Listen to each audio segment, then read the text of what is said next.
This week's podcast is sponsored by MPB, the simplest and safest way to sell photo and video kit. Free up funds from your kit bag and get paid fast. Find out how much MPB will pay you at mpb.com/sell.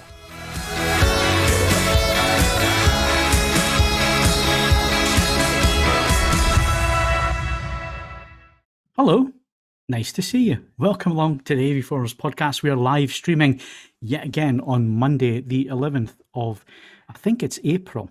I'm getting lost, but I do think it is the 11th of April. So welcome along. If you're joining us live, thank you very much for joining us live. It is appreciated. The chat window is open on YouTube. If you've got any questions, then get your questions in there. And if we like the look of them, we might answer some of them tonight. So get your questions in there in the chat window if you're watching live. And there's quite a few of you on there already. So thank you very much for joining us. If you're not joining us live, if you're listening to the audio only version, then the audio only version is one big podcast. So you've got the hardware first half, and then you'll have the movies second half. If you're watching us live, we should be finishing on the hardware around about 8 o'clock tonight. And then from 8:30 on the same channel, you might have to refresh your window, but on the same channel, we have the movies podcast. Tom and the movies team will be along at 8:30 this evening. If you're watching us live tonight and you fancy a little bit of movies chat, then get in there. If you are joining us live, then please, and you like what you're seeing, hit that like button. It really is important. It helps the channel get found. It helps people find us and join our cult. So we would appreciate it if you could click the like button. And of course, I'm joined, as always, on the hardware edition by Ed Selly, our hardware hi-fi reviewer. How would you describe yourself, Ed? Politely, clean. Haunted meat sack. No, I do hi-fi mainly. I mean, there is actually a multi-channel review in the tank from me. Right. Thing, but no, mainly hi-fi, but smattering of music and some arguments. So yeah, that's what I do. And we also have Ian Collin. Ian is our news writer. Hi, Ian. Oh. And wrapping up the team this week is our professional calibrator, Dr. Julian Scott. Hello, Julian. Good evening. Nice to see you again. We're going to talk calibration a little bit later on. We also have two very quick TV reviews to get through. I'm not going to go into them in any great detail. It's more an opportunity for you to ask some questions if you want to do that on the two TVs we're talking about tonight, which is the LG G2. That's the OLED Evo TV for this year.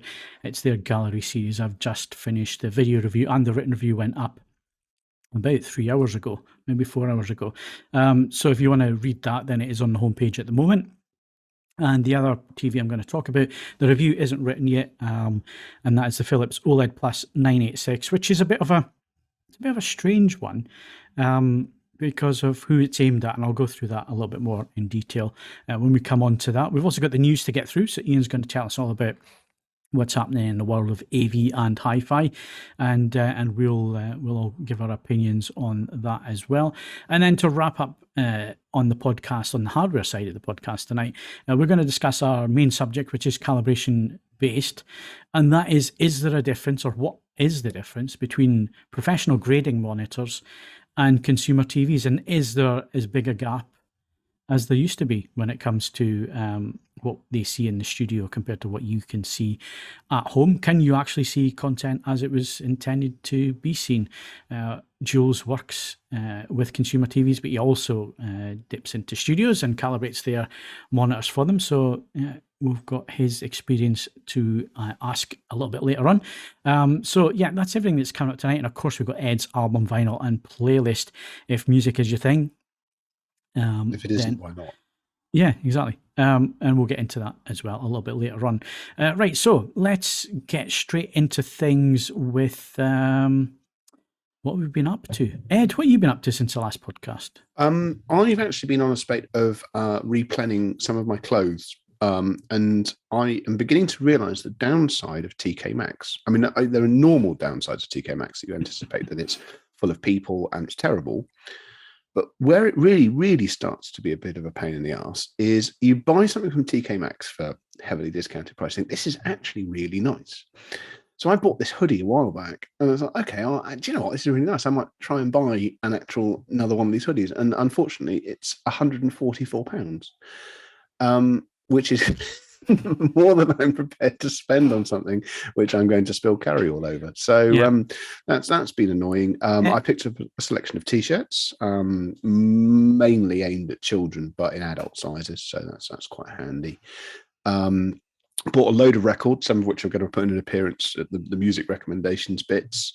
And I haven't bought any more trainers because I was cruelly outbid on not one, but 2 pairs of trainers on eBay. I just wasn't fast enough in the final minute. So I missed out on both, which is infuriating, but I will correct this in the fullness of time. Ed, you're in your 40s now. You don't mind me asking your age, do you? No, I'm 41.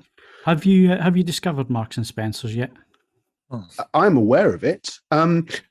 This is a standing joke.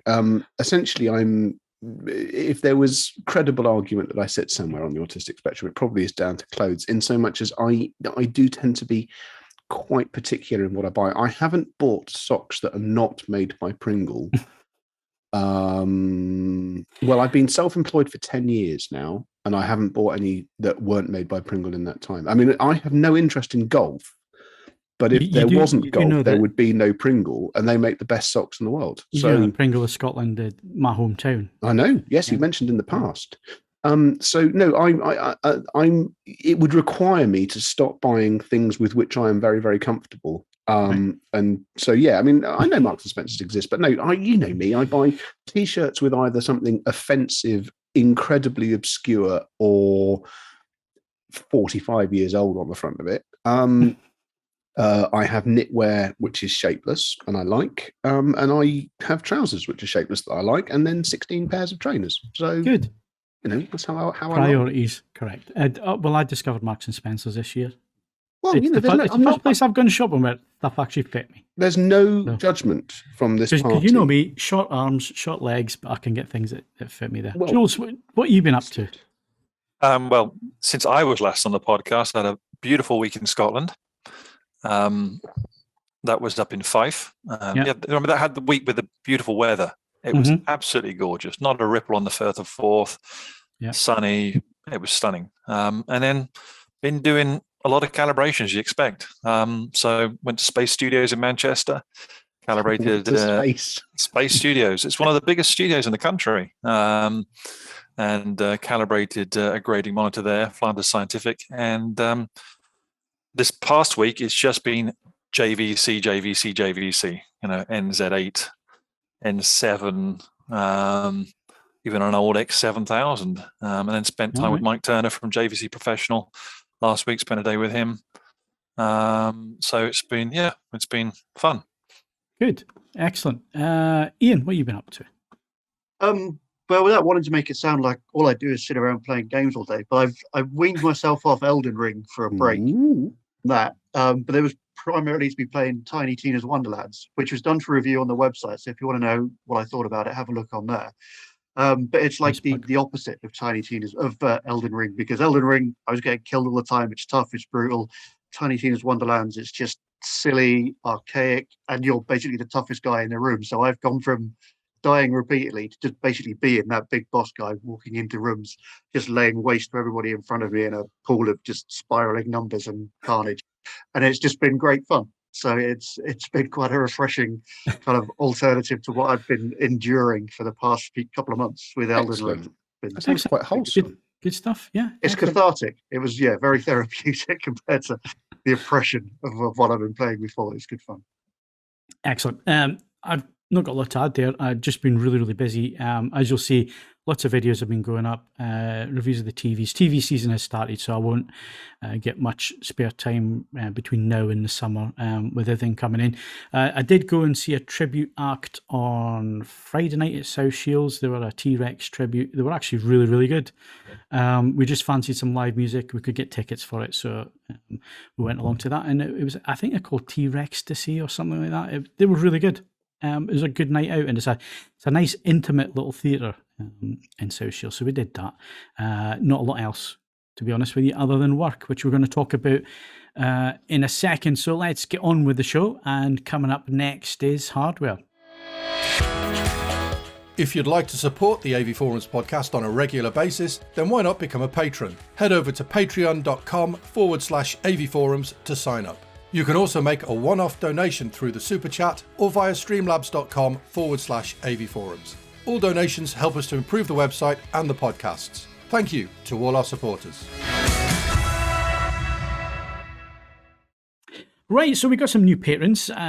Thank you very much for your support. It really is appreciated. Anybody that joins the Patreon stuff and becomes a patron and donates on a monthly basis, it really is appreciated. It does help us expand what we're doing with the editorial, allows us to do more videos, make more podcasts, and generally do more reviews and other bits and pieces. So thank you very much to Michael Kennedy, Stephen Barnett, and Gavin Evans. Thank you very much for joining. We hope you enjoy being a patron here, and your support is appreciated. So thanks very much, guys. Right, let's move on. Let's find out what we can win.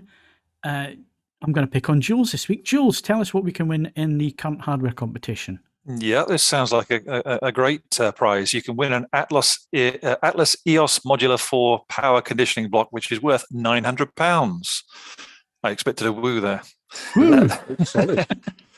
And that's courtesy of Yorkshire AV. So head over to avforums.com/competitions to enter, and all competitions are open to eligible AV Forums members resident in the UK. Excellent. Great prize there. Get entering into that. You never know. You've got to be in it to win it, as they say. So let's move on. We've got some news to get through now. And Ian, let's start with AV. What kind of news stories have been popping up on the website this week? Well, since the last podcast, it's been a lot of kind of TV news, as you'd imagine. A lot of sort of pricing being announced. Just today, Sony dropped European pricing for its chunk of its range of Bravia XR TVs. So I won't go into that now, but that's just gone up onto the AVForums website. So if you want to get an idea of roughly how things might cost in the UK, that's a good place to look. Well, I didn't know that was coming, and I'm really interested, so I'm going to go and have a look. Keep talking. Yeah, I would run through some of the prices for you, but with all the TVs that you're going to be talking about, it could get very confusing very quickly. But that does lead me into Samsung also announcing the prices for their Neo QLED 8K and 4K TVs as part of their recent unboxed presentation. Again, I won't go into all the specifics because you can find them all on the website, of course, including all the prices. And although shipping dates weren't announced as part of that, all pre-order incentives seem to expire on the 24th of April. So if you want a rough idea of when the launch window is going to be, that's a pretty good indicator. But basically, some of the key features that came out of the unboxed presentation: new wireless Dolby Atmos system, first for the company. That seems quite interesting, along with a new ultra slim soundbar, which will work alongside those TVs. So it's kind of quite a lot to digest, which I don't want to waste too much time with here, but if you're interested, by all means jump onto the site. You could find all the information there. Okay, good stuff. I've just had a look at the Sony stuff. The one I'm interested in is obviously the A95K, which is the QD OLED that everybody's interested in. So yeah, we're looking at 55-inch round about 2,600, and you're looking at about 3,400 for the 65-inch. So actually, that is a little bit less than what we were expecting them to be. I thought it'd be nearer the $5,000 mark for the 65 and sort of $4,000 for the 55. So yeah. Those aren't too bad prices, actually. Obviously, just need to bear in mind that all I've done there is just converted euros. So but yeah, that looks about right. The UK actually, price could be a little bit higher. I think the UK price is tomorrow. I think the embargo is tomorrow for the prices. So yeah, we'll update that story as soon as we have the actual UK prices. But yeah, that's looking around about where they should be for that, and that's going to be a popular TV this year. So we'll get onto TVs in a little bit. What else have we got to talk about news-wise? Non-TV news. One thing that caught my eye was the new Klipsch reference speakers. Brought out 10 new models for its 2022 series, including a mixture of floor-standing speakers, bookshelf speakers, just normal standing speakers, plus elevated surround speakers, and a couple of powered subwoofers. Again, I could list prices and product names, but all of that's up on the website. But general headlines over the previous generation would be upgraded Dolby Atmos, advanced acoustics, and a pretty cool new look, I think. So it looks like You a pretty usually interesting. get really good bang for your buck from clips in an AV sense. They're big, sensitive, easy to drive speakers, so they don't, they get a lot out of given input from an AV receiver, and it's usually a very, very capable sound. So if you are shopping around for a full size pair set, you could do an awful lot worse. Yep. Good stuff. And then finally, AV-wise, we've got a soundbar to talk about there. Yeah, DVLA Dion 5.1.2 soundbar system, which is the first of its kind for the company. They're a French company. Audio Specialist, but this is their first soundbar. And it comes with some quite interesting proprietary technology from the company itself, including a cool little orb in the center of it, which houses a gyroscope that helps with the calibration. It also comes with the capacity to upscale stereo for a 3D audio experience. So it's a very interesting setup.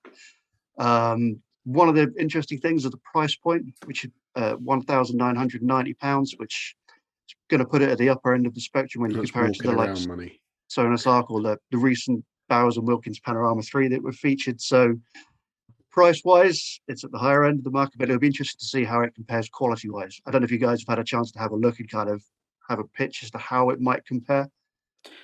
No, not at the minute, but we do have one lined up for review.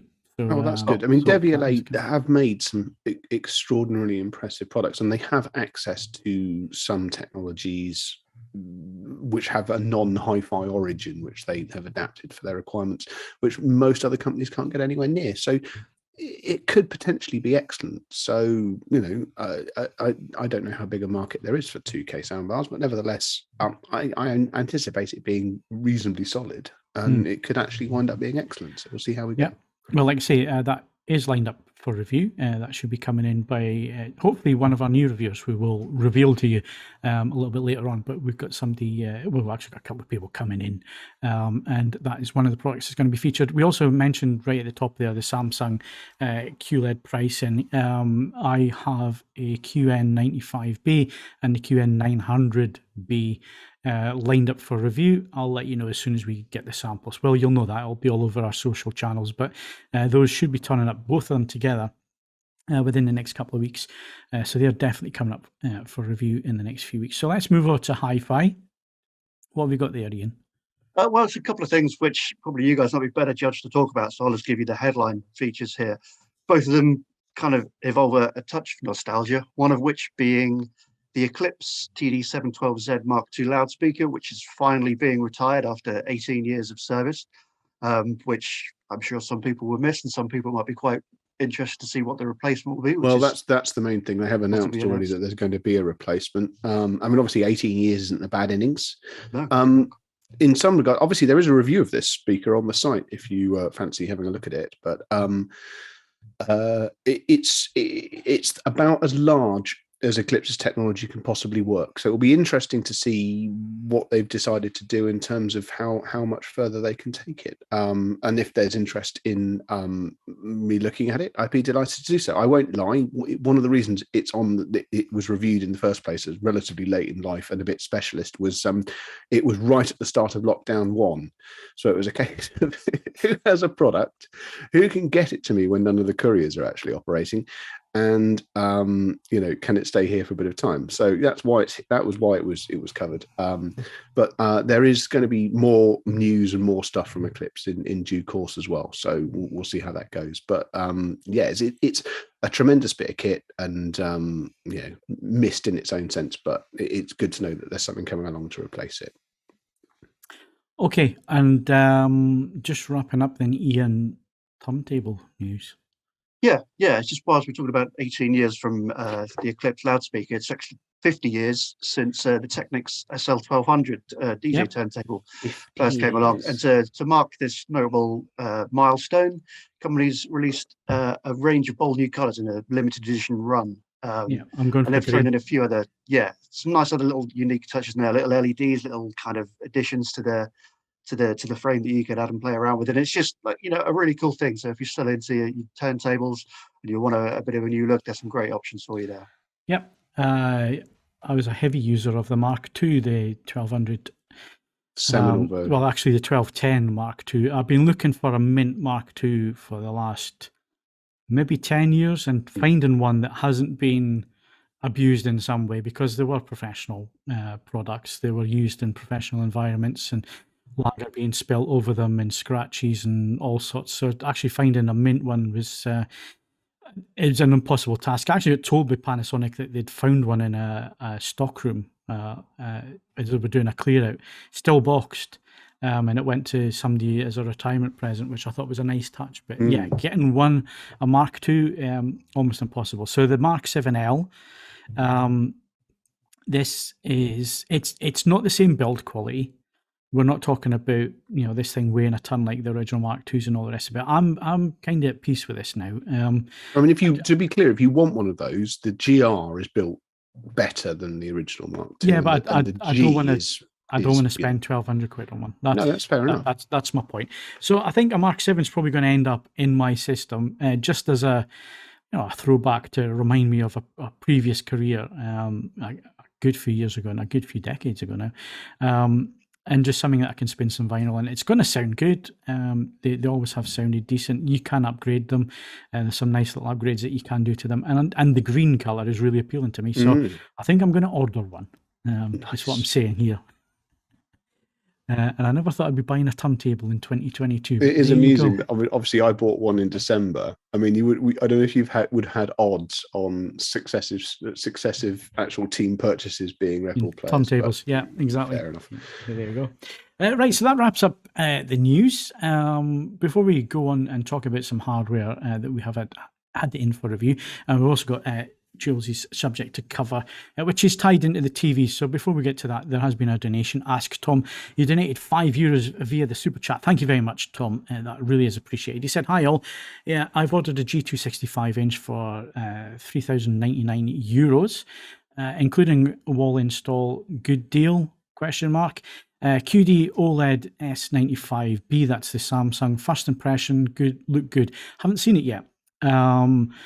I don't think many people have actually seen the S95B. I think the only one that I have seen is Caleb at Digital Trends was invited along to Samsung US, and he had a look at one, which was under pretty strict conditions looking at his video. So I don't know when or if these are going to hit the UK. There's certainly, they seem to be pushing QLED as the flagship TV. There seems to be some kind of politics going on, and I'm not going to start guessing here because that'd be unfair of us to start guessing and making things up or talking about stuff that we don't actually have any inside knowledge on. But there is something going on because QD OLED is not being pushed as much as you probably expect. It could just be the way that Samsung want to approach it. But the S95B, I don't know. Until we see one, I can't give you any advice on that, and it'd be unfair for me to do that. I can give you some advice on the G2, 65-inch G2. It's sitting behind me on the stand. It's getting packed up. It's going back tomorrow, but it is there. It's a very nice TV. There is a 4-degree lean back from the stand. You know what? I never notice it. As soon as you sit down and start watching anything on it, it's so slight. I just don't notice it. And if you've had a Sony TV in the past, one of the monolith TVs, they all have a slight lean back, as does this year's QD OLED. The way that the stand is designed, it will have a slight lean back as well. So if you don't like lean backs, flagship OLEDs are not your thing this year. You're going to have to get a Visa mount and mount it some other way. But yeah, it's a nice TV. It's a nice step up. It's using new materials, composite materials in its construction. It is a lot lighter this year than it was last year in the G1. So very quickly, just going through some of the highlights very, very quickly. There's a new Alpha 9 Gen 5 processor on board. It's actually a big deal. This new processor is a big deal. A lot of people mistaking OLED Evo as the panel. It's got nothing to do with the actual panel, the Evo. Evo is the name that they give the technology, which is the panel married to the processor. That is what OLED Evo is. So they could use WB or older panels in the TVs. They won't obviously on the G2. The G2 is the new panel, but the C2 will have a mix of panels this year. The reason that there is a mix of panels is just because that's what they're producing in different factories. It all comes down to the processing, according to LG. This is something that they made very clear in their presentations this year that was the case. The processor is a beauty. There's no doubt in it. It's powerful. It's doing a lot of really good things. And of course, we're still talking about a WRGB OLED here, pushing out. I measured 911 nits on a 10% window. It's 163 on 100%. That's pretty significant in filmmaker mode. That's D65 filmmaker mode. That's not in vivid. That's not in natural or whatever normal or whatever they call it now. That is in filmmaker mode. That is an accurate preset, and you get 911 nits on a 10% window, which is excellent for an OLED. A lot of that is algorithm down to the processing.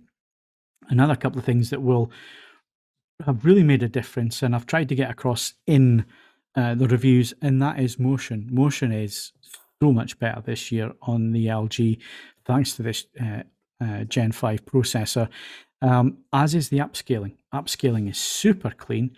Interlace signals, jaggy suppression is brilliant. It really is a big step up for LG, and it now brings them in line with Sony, in my opinion. I've seen a couple of questions, and I'll just look back through them if I can, but very quickly. So the A90J, it's been the main question is, how does it stack up, the G2 against the A90J? They both use heatsink technology. They both got powerful processors on board. Sony's always been known for their processing and motion and so on. I now think LG are up to that standard. Maybe not as good as Sony, but certainly a lot better than they used to be. In terms of brightness, I don't think there's much in it, to be honest. I haven't done a side-by-side. I would like to have done that, but getting hold of a A90J and 65-inch is not an easy thing, and putting them side-by-side. So unfortunately, I haven't been able to do that. However, going forward, the G2 will be a TV that hangs around here. It's going to be here for the year. It's going to be benchmarked. It's going to be compared to other TVs that come in. We are also going to go out and purchase some TVs this year. We haven't decided exactly which ones, but we're going to go and do that as well, so we can do some fair No, we need new TVs, Ed.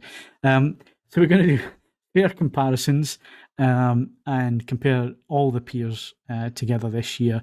Not just measurements, but actually, what are they like to live with? Ergonomics, all the rest of it. What are the smart systems like? We're not just going to sit and look at test patterns, which is sometimes what we're accused of doing. I've never actually sat and watched test patterns, people. I use test patterns to measure, and then I sit and watch films. But for some reason, people on the internet think you sit and watch test patterns all day. So anyway, we're going to test them out properly. We're going to go and purchase some from retailers. We'll take some in from manufacturers. We'll really mix it up this year and just see, which TVs are the ones that you should go for. And another thing I just wanted to quickly mention was scoring, because it's come up again in the comments tonight. People don't put too much emphasis on scores. And the reason I keep pushing people to read the reviews is that's where you're going to get the information. There's no such thing as a perfect TV. There's no such thing as a perfect review scoring methodology. Read the review. We'll tell you what we think, what we've found, and all the rest of it. Then you decide if that fits your use case. That's the best way when it comes to reviews. We'll be as honest as we can be. Things like the pink tint to the side of the panel sitting off axis. I never sit off axis. I never see that. So for me, that wouldn't be a deal breaker. But it could absolutely kill it for you. But we're not going to mention it. We will mention it in the review, so you're aware of it. And then you make that decision. Is it a product that's going to fit you on the information that we've given you within the review? So yes, the scores are there. The scores need to be there, but don't put too much emphasis on the actual scores. Actually read the content if you can, or go and watch the videos. That's why we're doing more videos this year as well, because I do appreciate that not a lot of people have the time to sit and read 3,000 words. But you've maybe got 5 minutes to sit and watch a video. So that's why we're doing both formats this year. And very briefly, I'm also going to touch on the Philips very, very briefly. The review is coming up. It's a bit unusual, this TV, because it is based at the audio file. So this is Ed's TV, basically, if you listen to what Philips are saying. Basically, because it's got the Bowers & Wilkins speaker bar. It's not a sound bar. It's a speaker bar. It actually makes up the stand. There's an image on the screen now if you're watching us live. It's a beautiful TV. It's well designed. It's well built.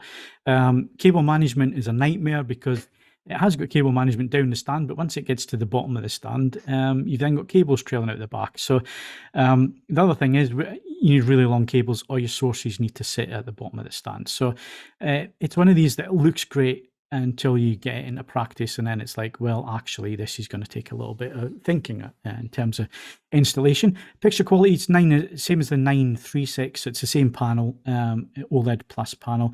It will not do 4K 120. It cannot be updated to do 4K 120. If you need 4K 120, this is not the TV for you, but this is not how this TV is being marketed anyway. Like I say, this is being marketed towards somebody who appreciates good quality audio.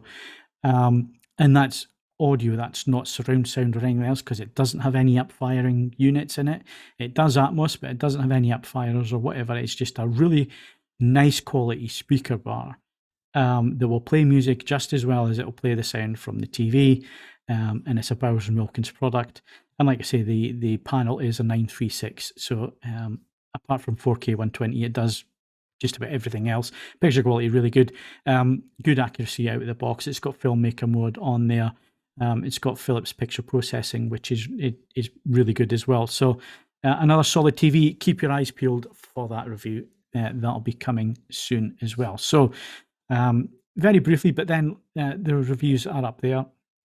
We'll get through some of your questions as well. And I'll go through the questions while Jules is going to get into his subject. Because one of the things LG did in their presentation this year, Jules, was tell everybody just how many of their consumer panels, so the G1 from last year and the C1 from last year, how many of them are actually used in professional environments. Now, they are not used, and I need to stress this, and this is the same for Panasonic and Sony and any other manufacturer that claims that their TVs are graded on.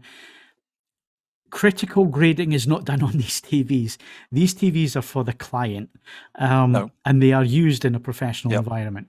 So when a client goes in to see how their film is looking, a lot of the time LG displays are used as well as Panasonic and Sony's, which some people might be surprised at. So, Jules, what's the difference between a grading monitor and a consumer TV? Quite a bit. I mean, first off, the price. I mean, you've just mentioned that the G2 65-inch, €3,000, something like that. On the set of a lot of these studios, you coming across something like a Sony PVM A170, a 17-inch RGB OLED monitor, £5,000, 17-inch, 1080p, SDR only, and no Netflix app. Do the maths and work out, why is that $5,000 for 17 inches of SDR monitor, and why, the other one is €3,000 for a 65-inch G2, and what's the difference in and why? I mean, to start off with, it goes down to the quality of the components that are going into that unit. If you're going to produce a TV that you're selling at £3,000 to €3,000 at 65 inches, you may not be able to shop in Waitrose for those parts. You might be shopping in, using supermarket, and you might be shopping in Sainsbury's for it.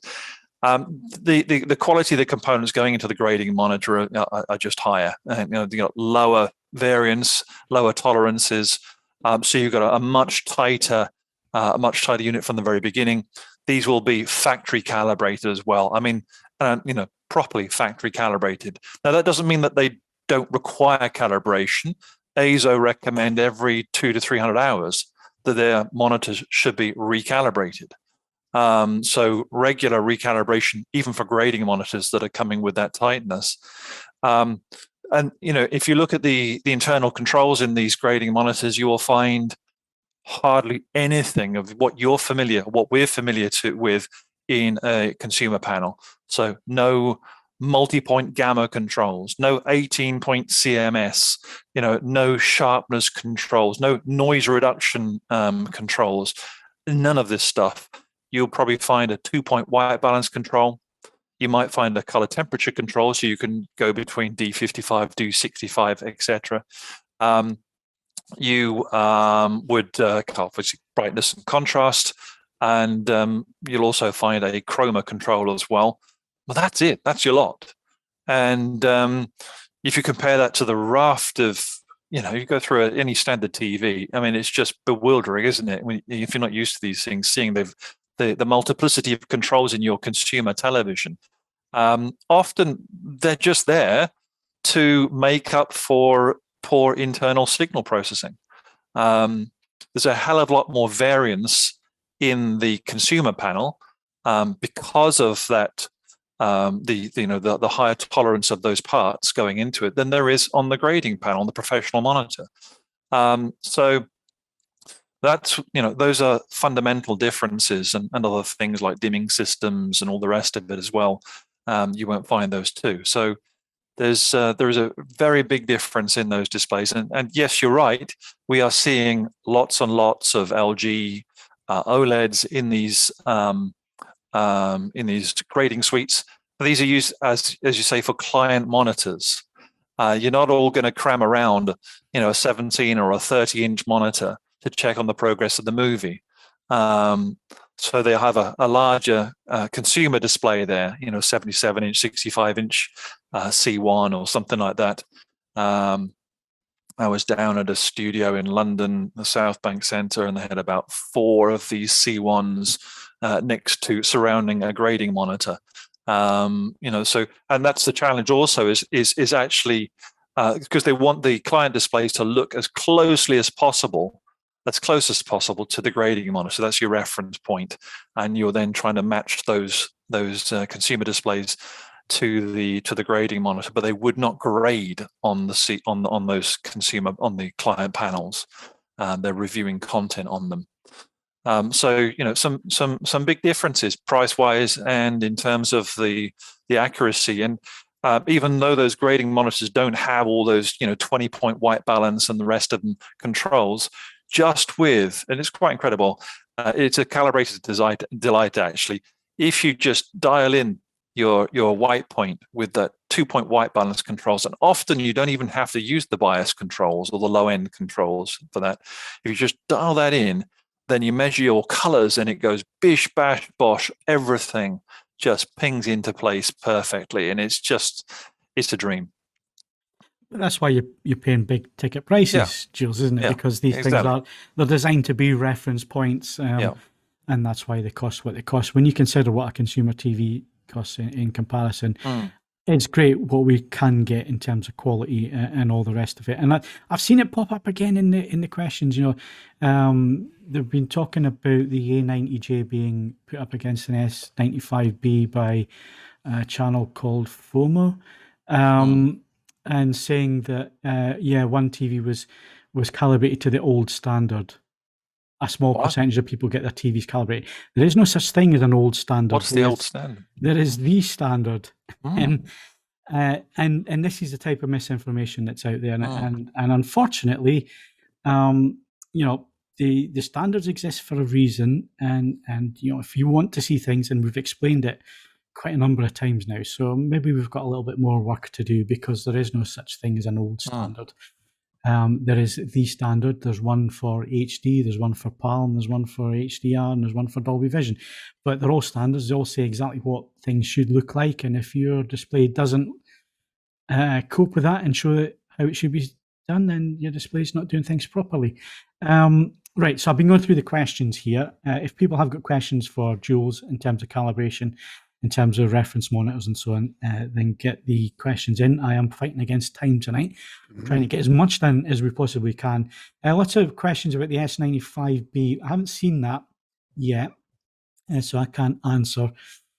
And I'll wait till I have seen something and not just a video on YouTube, because another thing, although we're doing videos on YouTube and we're showing you video reviews and all the rest of it, please don't judge picture quality on YouTube. That's like me phoning you up on the phone and playing £100,000 worth of hi-fi to you over a phone line. There's just no way you're going to be able to tell anything. I mean, somebody told me on my video today that there was Black Crush on a TV that I reviewed that didn't have Black Crush at all, but he was watching it on YouTube and it had Black Crush. Right, so again, that was another point I just wanted to quickly make there. Don't judge on. But yes, S95 is looking nice from Samsung. As soon as we can get our hands on one, we will. I think FOMO is a US channel. If that is the case, then that's why they've managed to get one. It is available in the States, not available in Europe yet. As soon as it is, we will get one in. I have seen the Sony, and I've heard a few comments again on our reviews and stuff this week saying, the Sony A95K is absolutely going to murder the G2 and all the rest of it. It's going to destroy it. Clearly, these people haven't seen the Sony. There's a lot of hype at the minute. People are expecting this thing to be a light cannon, to blow away WRGB OLED. I'm afraid you're going to be bitterly disappointed when you finally get to see QD OLED, if that is what you think is going to happen. Because I have seen the QD OLED against an A90J. Was it better in certain circumstances with certain things? Yes, it was. Mainly to do with color and color volume. In terms of brightness, they're the same. There is no major leap forward in terms of brightness. And we're talking about D65 calibrated modes. In terms of color volume, it's there.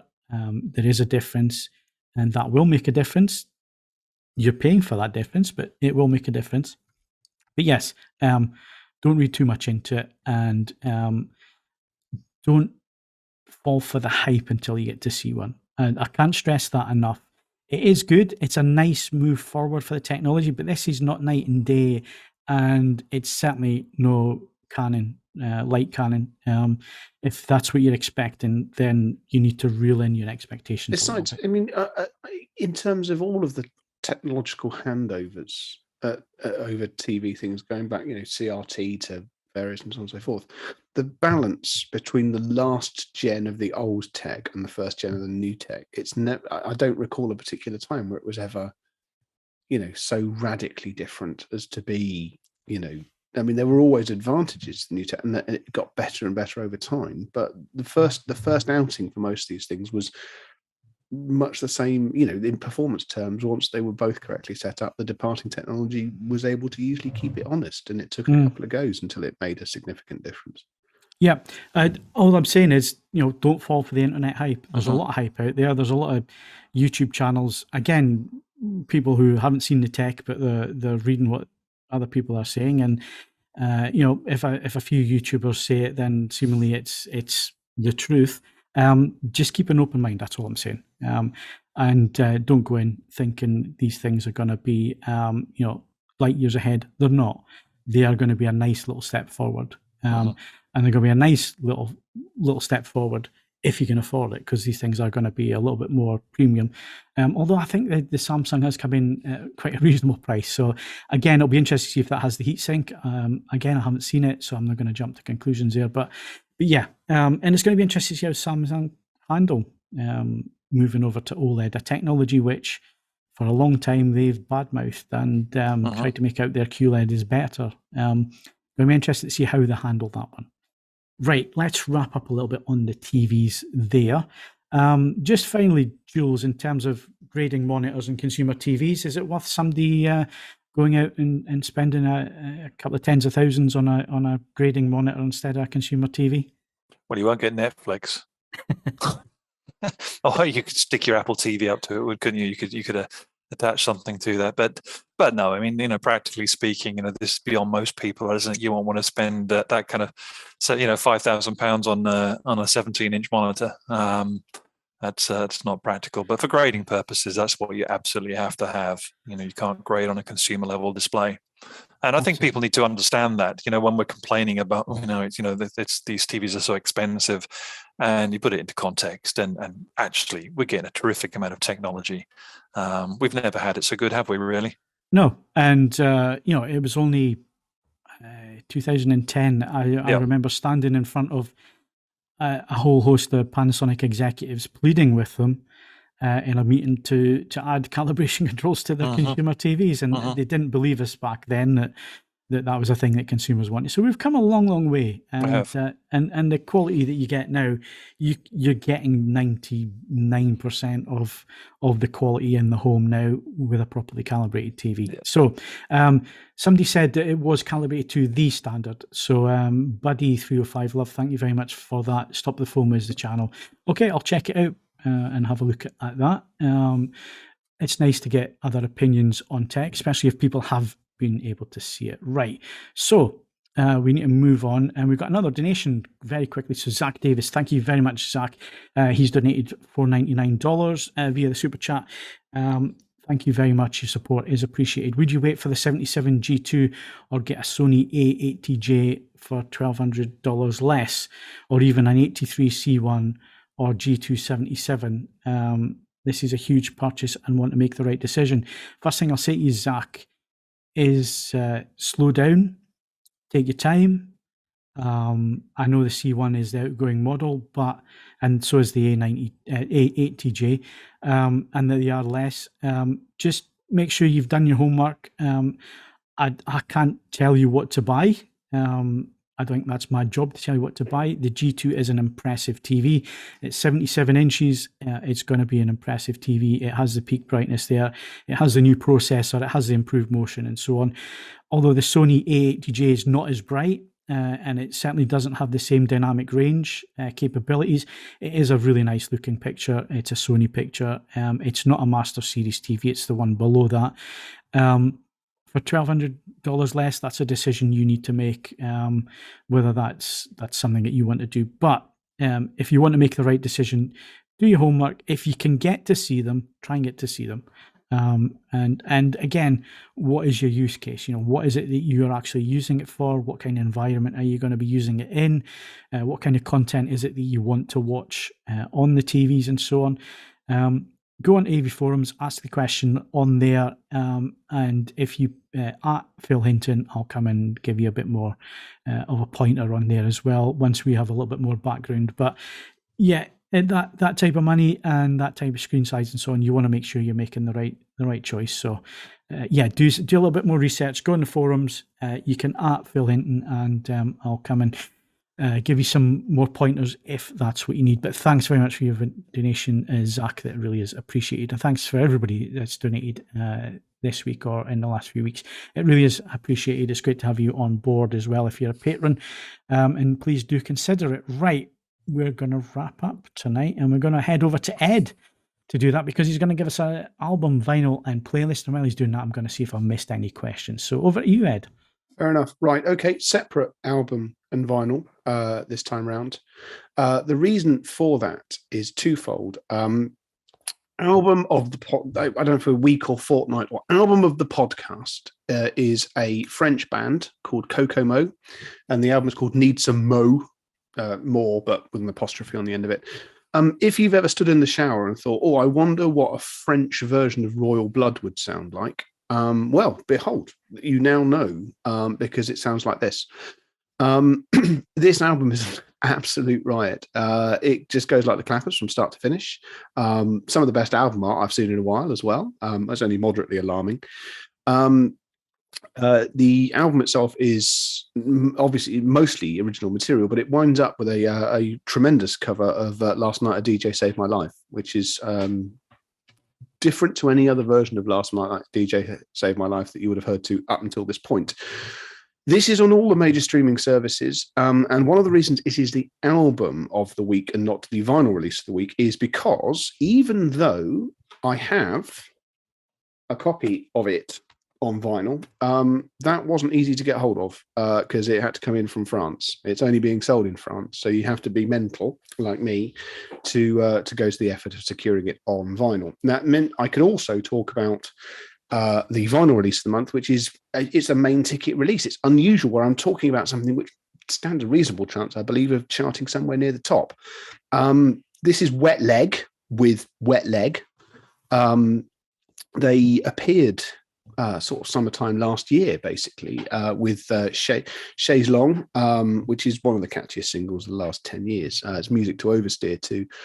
There's been other singles since then trickled out, and then the album was released last Friday, and it's good. The reason why it is the vinyl release of the month, and I sort of say I'm saying this from the position of actually having on in front of me that I've listened to it, is Wet Leg assigned to Domino, who really amongst the major or larger record labels really have kept their standards up when it comes to the quality of their pressing. So this record, and I bought mine in, stupid yellow because I'm a child like that, but it is flat, which is not a given with records in 2022. It is extremely quiet. There's no unwanted noise, there's no grinding, no nothing, and it's beautifully packaged. So it's a rare example, and I do use the word rare deliberately because it's depressingly uncommon to find something which is a major popular release where the vinyl has been done by someone who, a group of people who do clearly care, and it's a nice way of owning it. It's not simply because it's bigger and it comes with nice art. It's a genuinely nice piece of sort of pressing work. So I'm going to cheat just very quickly because it is right next to my head. I would also like to give an honourable mention, if I can find what on earth I've done with it. Just another vinyl release of the month because it came out previous week as well. Was Ibibio Sound System. That they've released a couple of albums. This is their third, and it was mastered and produced by Hot Chip, and it's great fun. That's all on the major streaming services as well. A very, very good listen. So lots and lots of stuff was released. It's been, if you just get onto the new releases on whichever streaming service you use, there's been some really great stuff. I mean, I haven't even touched on the Jack White. Calexico got something out. It's been a good couple of weeks for new music. Playlist is on Deezer, unusually, who blow a bit hot and cold on these, but there is a new French touch. And I've just noticed actually it hasn't been updated for some time, but because Deezer is French, they're very good at French music. And I have gone on record in the past, and I will say so again, I think that the French are producing the best electronic and pop music in Europe at the moment, bar none.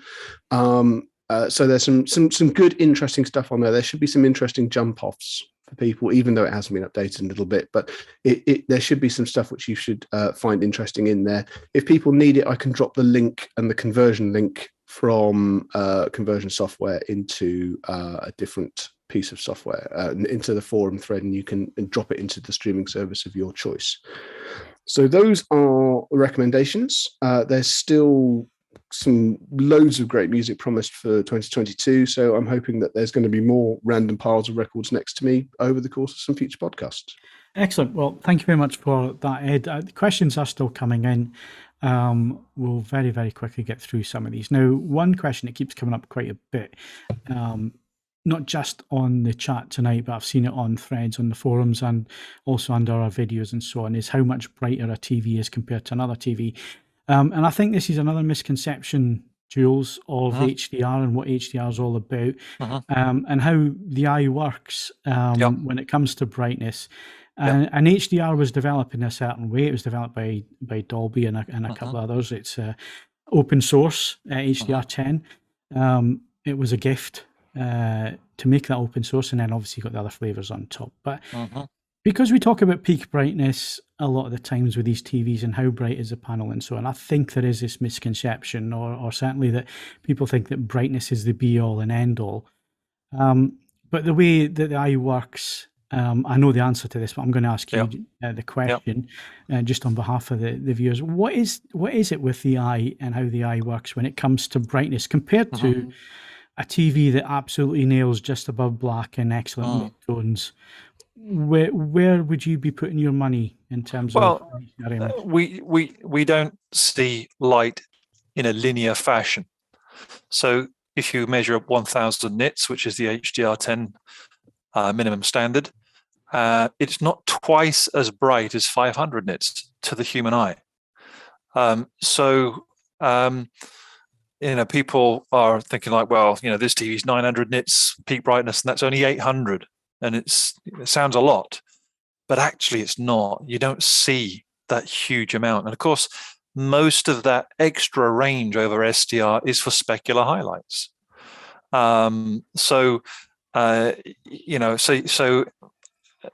TVs will be having tone mapping algorithms in there to pull down some of the bits that it can't quite do, and so there's not a huge difference between a TV that does 800 and does 900 nits visibly to the human eye. So I think, as AV geeks, we use a lot of hyperbole. You used the words earlier, this TV murders that TV. Actually, there's subtle differences between displays, and they're hard to pick up at the best of times. Now, the beauty with HDR, and I think that this is the one area that people just forget, and they don't understand that. Not that they don't understand it, but it seems to get lost in the talk of peak brightness and all the rest of it, is we've always used a gamma, which was suited to CRT in the past. Yep. But now with digital technology, we have a lot more gradational steps that we can take in the lower reaches of the image. True. Yeah. That our eyes are a lot more sensitive. Yep.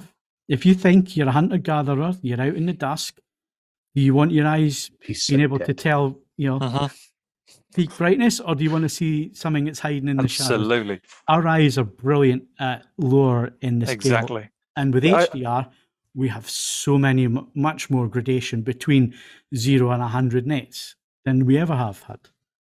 Yeah, you're absolutely right. I mean, I do this a little test sometimes with calibration clients. You can put up a white field and challenge them to name what percentage of white it is.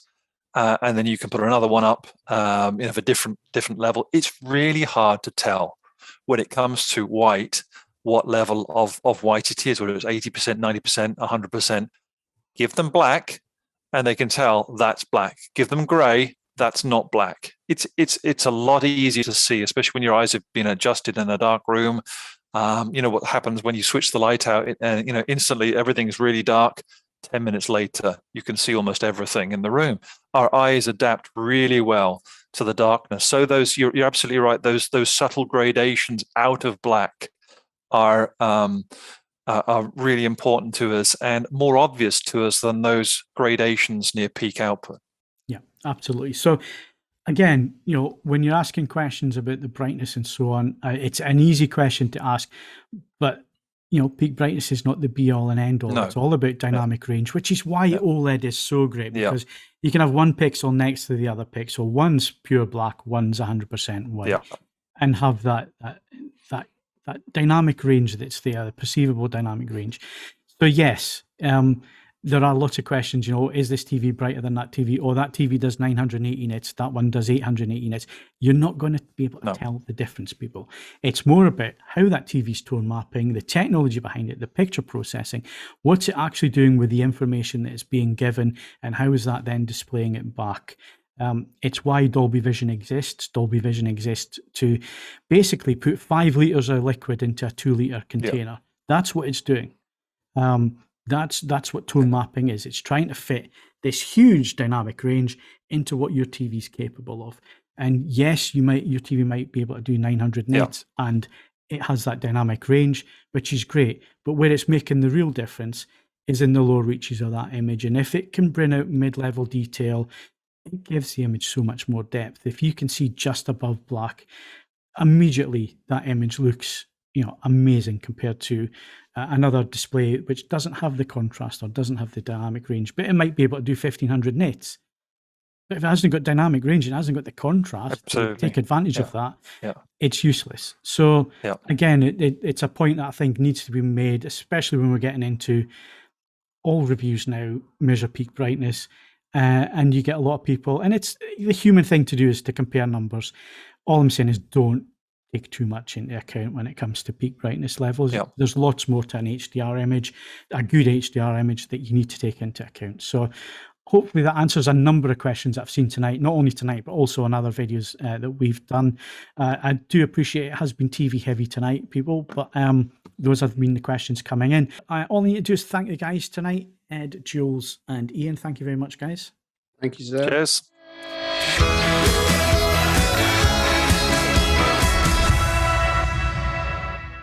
Good evening and welcome to the AVForums Movies Podcast, streaming live on the 11th of April 2022. I said that in a really weird way for some reason. We are here to talk to you about films and TV and all of that sort of business.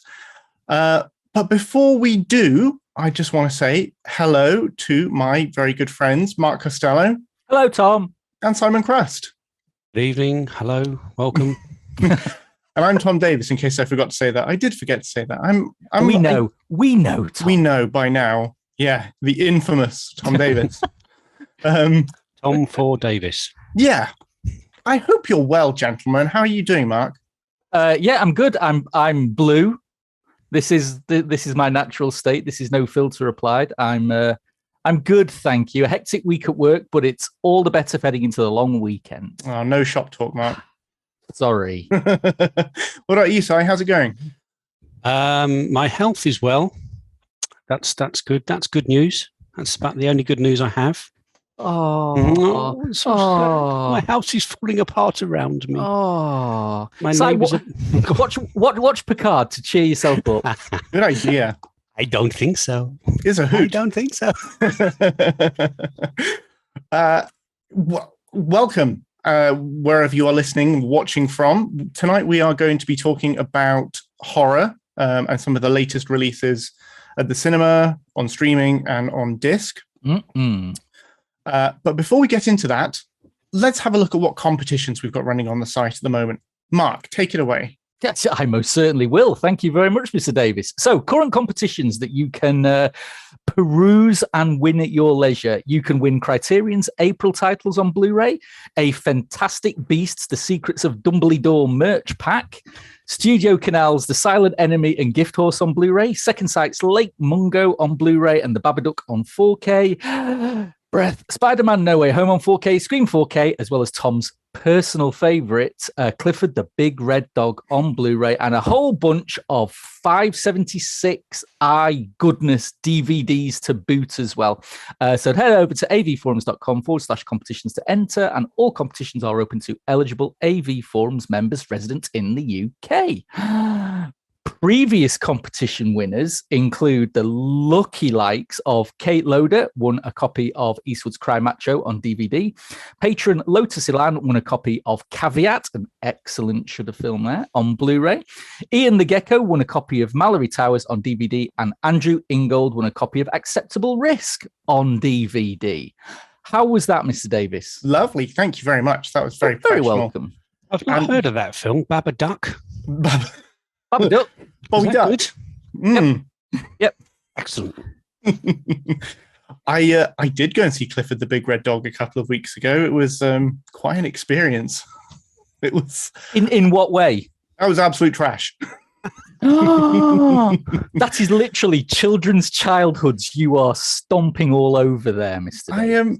The only thing that I'll say about it, because I don't want to waste any time talking about it, except for the fact that Jack Whitehall is in it, right? Mm-hmm. And he's doing an American accent, and it's iffy. It's a bit iffy. And you think, okay, fair enough. It's set in New York, so he's doing an American accent. He's not great at it, but okay, I'll go with this. It's fine until it's revealed that actually his character is from Britain, but has just been living in America. Why does he not just do his British? That blew my mind. Why choose this stupid accent over your anyway? So Tom, before we leave this, very important question, right?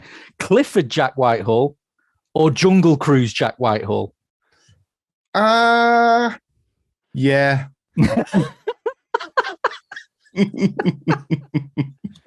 Enough said. I've got nothing against Jack Whitehall. I just don't think he's very good. I like Bad Education. I can't say any more than that. Sure, and I like Fresh Meat. So both good TV shows. Enough of the Whitehall loving. Yeah. We were going to talk about horror, and what could be more horrifying than that? Well, before we do get into the horror stuff, and boy, oh boy, have we got a lot to get through this month. Mark, you saw everybody's most anticipated movie by everybody's favorite children's author, Fantastic Beasts 3: The Secrets of Dumbledore. Is that the right title? Did I get that right? Yes, pretty much. It was good, huh?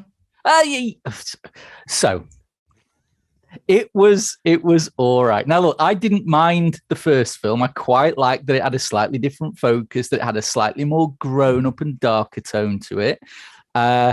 I thought the second film was just a bit of a shock after the first one because it took a hard left and suddenly we've got random plot elements that took up 3/4 of a very long film that went nowhere. And I didn't even know where it was when it ended or who I was when it ended. And unfortunately, this third one suffers exactly the same kind of issues. Again, poor old Eddie Redmayne is struggling to find room to breathe in a franchise that I'm pretty sure was designed to be his, but he's just been completely pushed to one side in favor of everyone's favorite magical headmaster. But look, I said in the review, I thought the script was terrible. The writing, which when you think about, and think whatever you will about Rowling, when you think about her skills as an author together with Steve Kloves, the fact that the script is so terrible is a real shocker. But I will say this, there are some fantastic set pieces in it, some real good magical throwdowns and some fairly innovative and creative visuals, you know, wizarding duels that take place in the mind's eye and stuff like that. So it's not an absolute car crash by any way, shape or form, but it's, I mean, for me, I make no bones about it in my reviews. I'm a story guy. I like narrative and I like everything that goes with it. I like character and depth, as well as all that good, shiny stuff. And the fact that this one's was so, I mean, there is a final act spoiler, which literally had me laughing in the cinema. To do the whole film had been set up about this entire prophecy about something was going to happen. Someone was going to be chosen. And let's just say after 2 hours, 15 minutes, when that person is chosen and goes, nope, you've made a mistake, choose someone else. And they do. That's when you know that the script just really was written on toilet paper. So there's a good theory about JK's writing, which is that she has one book or one movie lag, which is that she'll introduce a plot element in one book, and then that book will revolve around that plot element. And then in the next book, it won't be mentioned once. And then everyone will complain that she's forgotten about this plot element. So she'll bring it back for the book after that to resolve it. So in the case of like The Prisoner of Azkaban, Hermione has a time turner. So she can essentially travel through time whenever she wants. And then those never brought up in the Goblet of Fire, even though it would be massively useful for example, saving Cedric Diggory's life. So in the Order of the Phoenix, she just destroys all the time turners. I can't be bothered to explain why they can't use time turners, so I'll just destroy them all. Now, come on, Tom. That's hardly the only franchise that does that, is it? You know, let's be honest. If the Eternals had been around on Earth, shall we say, there'd have been no problem with Endgame, would there? So, you know, come on. Yeah, it's true. Come on. So let's actually talk horror. I've watched quite a lot of it seems, in the past month. Some of it good, some of it not so good. But before I go on a whole ramble about what's been going on in horror in general, have you guys seen anything scary recently? Anything, even this year, that's sort of piqued your interest or been particularly disappointing? Well, it's all been disappointing. Oh, that's no. See, now I am going to be the counterpoint to the argument today. I feel because. Well, no. So in terms of disappointing, I think the one that annoyed me most was the new Texas Chainsaw Massacre. You know, believe me, if you've read both my Scream reviews, you'll know I've got no love for that latest entry either. But I think the latest Texas Chainsaw Massacre was depressing in that it had literally no idea what made the first one so good. And it traded a name and it traded a tool, and that was it. And then dropped them both into a bog standard, dull, generic slasher that pretended it was witty and funny and had some commentary to say about current socio-political issues and all that kind of guff. Yeah. Which, you almost expect that of generic Blumhouse franchise entry part 17. You don't expect it from something bearing the title of Texas Chainsaw Massacre. But then again, let's be honest, since Texas Chainsaw Massacre Part 2, they've not all been really good, have they? So... No, the majority of them have been pretty awful. But I mean, what you're saying there about the Texas Chainsaw Massacre encompasses just about all modern horror to me. There doesn't seem to be, I can think of one at the back of my mind. My problem with it all is that modern horror doesn't seem to have a strong director behind whichever film you want to think of. They don't have a vision. So the films are just spewed out by, let's say, studios to make a quick buck. Because let's face it, most horror films are made cheaply and they make profits, and that's why they make them.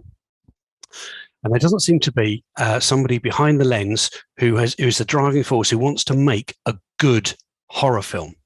Now, I'll counter that with Censor, right? Which was, I think you reviewed recently, didn't you, Mark? Bailey Bond, beginning of the year, done an amazing job.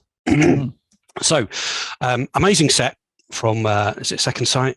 Yes. Yeah. Fantastic set, really, really good set. And if you look at any of the extras on there, what I found is that the director girl, she had a singular vision after reading up and about censorship, and she wanted to bring that vision to the screen. So there was a distinct, and that comes across in the film, right? You can see her vision in the film. Right, it's not generic in any way, shape, or form, and there is a definite feel of horror and a story to be told there. Yeah. Mm-hmm.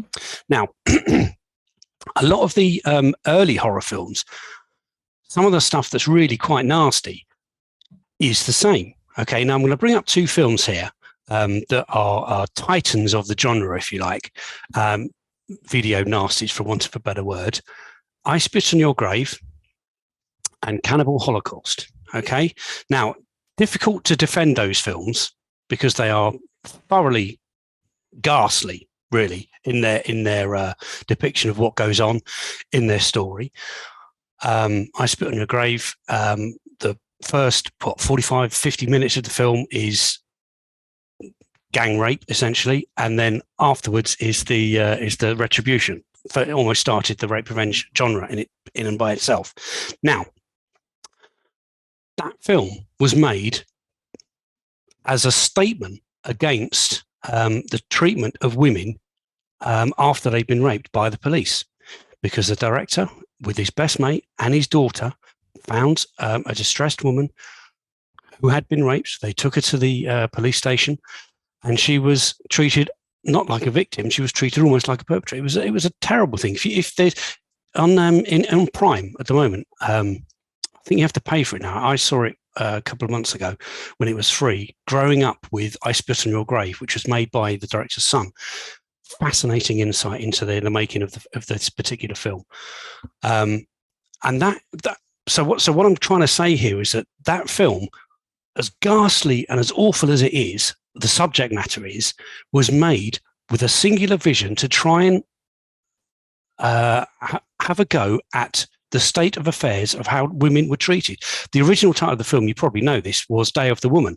And that's a much better, and when you give that title to the film, you understand why she was taking revenge on behalf of all women for what happened to her.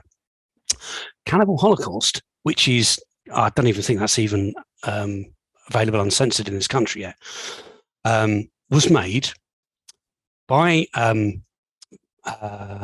because news coverage, I mean, we're going back, this is what, an 80s film? I forget now, early 80s, isn't it? Early 80s film. News coverage now is pretty terrible, but even back then, the film was made as a statement on how news coverage glorifies the violence and the horror that goes to victims. Yeah, they like to show it as much as they can. Get in first, show the misery. Yeah, and that film was made as a statement against that. And it's a shocking film. Again, a singular vision to show a particular story. Yeah, am I making sense here? I think we've still got that side. I do think we've still in modern got that. horror. I For what Mark just said, the Texas Chainsaw Massacre, any of these torture porn rubbish that is brought out is as a singular vision to have a statement on a particular subject matter that's happening. No. But horror in general has, I think, good representation at the moment. I think we've got some great creative minds working on horror at the moment. I mean, you mentioned censor, but I'd also mention from the last year things like Relic, anything by Ari Aster. I think he's got that what you say is like a singular vision about, he wants to talk about something, and he will present that in quite often a shocking or he's definitely got it down for inducing like an atmosphere of dread. So I do think we still have those directors. I agree. It's just that it's different now, isn't it? You know, for all of that. So I would add the likes of St. Maud. I'd add the likes of Raw.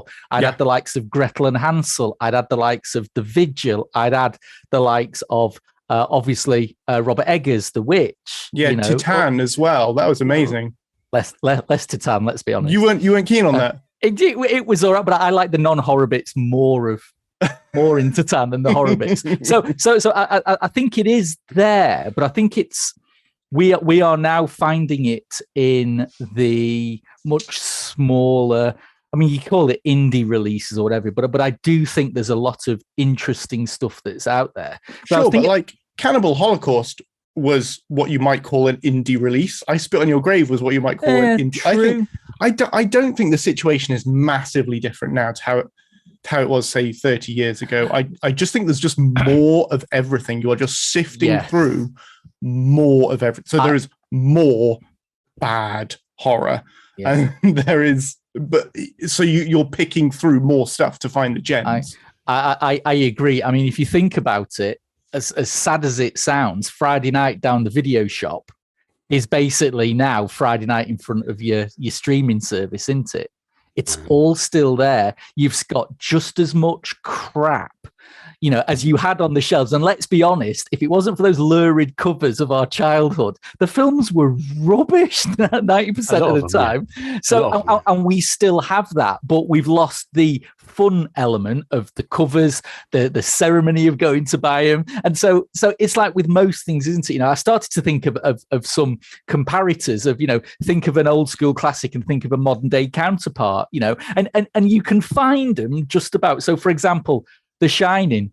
All right. Now, peerless as it is, but I'd argue that Dr. Sleep was a really, really, really good follow-up. And of course, it's Mike Flanagan, who is potentially one of those, the new voices of horror. You know, for The Wicker Man, you've got Midsommar. For Rosemary's Baby, I threw a curveball in there with something like Anything for Jackson that's on Shudder. For The Exorcist, you've got The Witch. For Alien, you've got A Quiet Place. You know, there are, you know, and of course, some of those films are not quite the genre classics, you know, that we've talked about, but then again, they haven't got 40 years of not a lot else challenging it that those films had. But I do think, I agree, I don't think it's a desert. I don't think we're in the middle of a paucity of horror. I just think, as ever, we have the good ones, we have the terrible ones, but I think what's happened is they've kind of switched. I mean, remember when we did the last horror poddy about which was the best decade, and we were talking about the 70s. In the 70s, horror was prestige. It was A-list.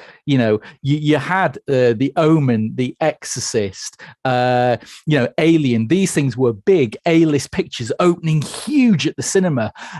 And those aren't anymore. That is not where horror is happening anymore. It is happening on the little streamers. It is happening on the cheeky little Blu-ray releases. And so I just think the way we are seeing and consuming horror has changed. But I'm with Tom. I think it is a not necessarily a purple patch, but I think that list that we reeled off there, I didn't even mention Possessor from Brandon Cronenberg. Oh yeah, amazing. Was excellent. You know, and I do think they are there, but it feels different.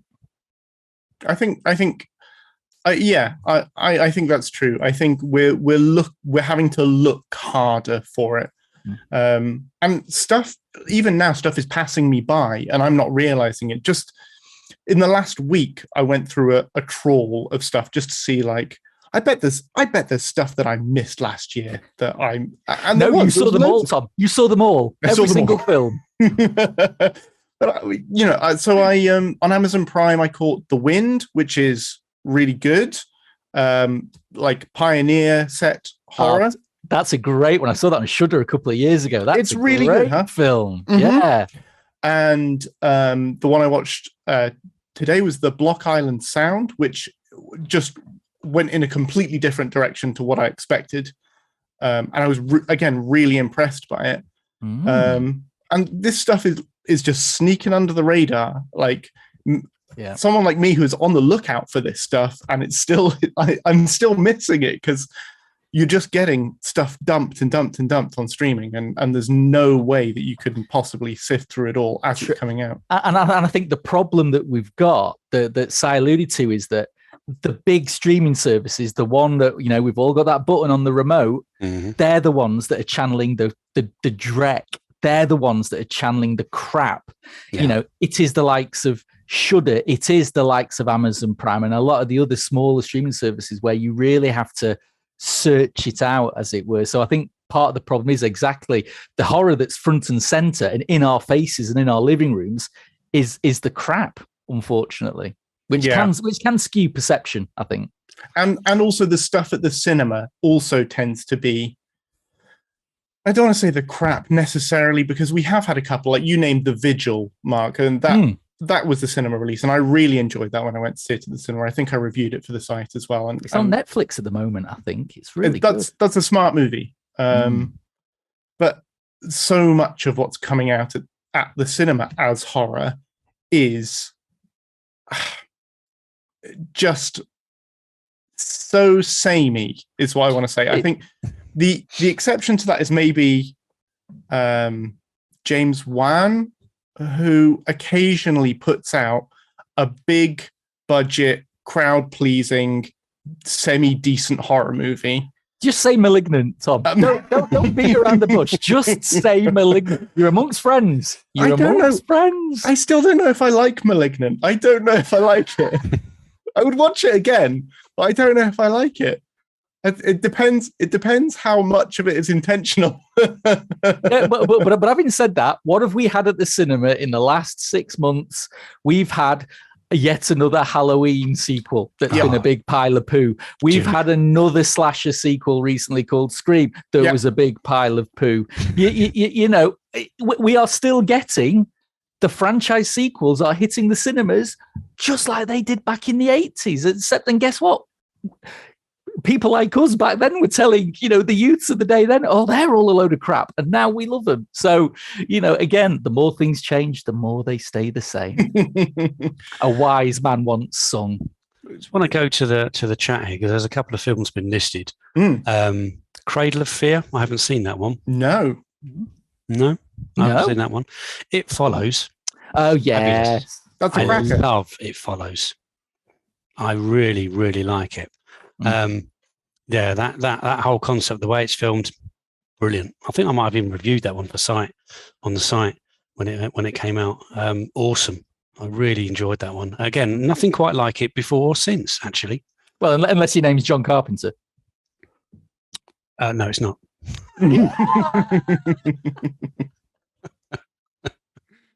Right, John.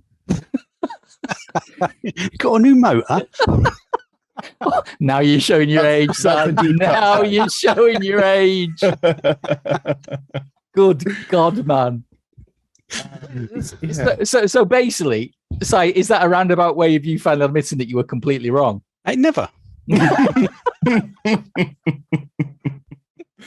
I hate modern horror except for this one and this one and this one and this one and this one. There you go. I guess it's as good a time as any to talk about some of the latest, the most recent releases. Like I say, all of which I seem to have been given to review, but some of them have been good. I'm going to say good. So recently, I've been through You Are Not My Mother, which is an Irish independent film. Antlers, which is an interesting American horror, and Fresh, which is a surprising entry on Disney Plus. And all of those, I would say, have been good horror movies. I don't think any of them are great, and I don't think any of them will make hugely lasting impressions. Maybe You Are Not My Mother will, if the director goes on to continue to make stuff like that, I would say. But I think I've given them all a 7. I think all of those 3, 7. It's quite good, 7. And didn't you also do The Night House as well, Tom? I didn't review The Night House, but I did watch it, and that movie took me by surprise.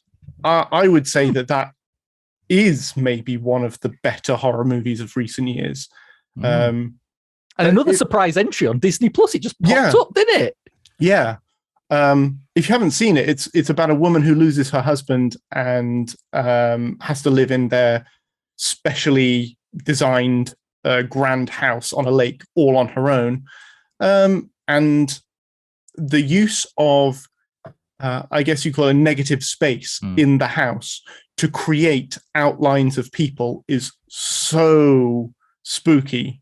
And if you have a look into the director, I can't remember the director's name now, which is bugging me, but if you have a look into his Twitter feed, he has done a blow-by-blow account of how all of the effects were created, 90% of which are practical. So they really did model sets to look like human cutouts. And it's just absolutely fascinating.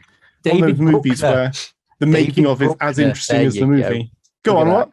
David Bruckner. David Bruckner, thank you very much. Check him out on Le Twitter. And yeah, so that's a great shout, Mark. Yeah, that's a really good one. But it's another example of exactly what you're saying. It just pops up. It's just there. Very little fan. But I know it got a cinema release, but it came and it went. And next, it just squeaks out one Friday on Disney Plus. And it's odd. It, for everything I've just said about, the days of the video shop, the fun days of hunting stuff out. Well, now you can still just hunt it out. You've just got to know which platform you're currently paying for to do so. So yeah, and I fun think times.